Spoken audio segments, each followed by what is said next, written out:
How to check Snapchat orbit or friend's solar system. So to check a Snapchat orbit or solar system, you need to have Snapchat Premium. If you don't have Snapchat Premium, you cannot do anything.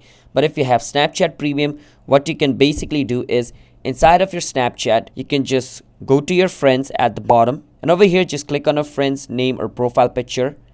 And once you're in their profile, it's going to show you your Snapchat's friend or solar system if you have that premium. And there are all these different types of solar system like Mercury, Venus, Earth, Mars. So what this means is how solar system works is, let's say I'm friend with Messi and I'm also friend with Messi's friend, like Messi's other friend, like his mutual friends. The more people I know around Messi, the more closer or like the more bigger the solar system I'm going to get, whether it's going to be Mercury, Venus, Earth, Mars, Jupiter, Neptune, just like that, as you guys can see. So if you have Neptune, that means you have a lot of close friends to that one friend. Uranus, you have a little less, just like that. This is how this works. But you need to have Snapchat Premium and go inside the profile and it's going to show up automatically. Hope you understand. Subscribe to our channel for more videos like this.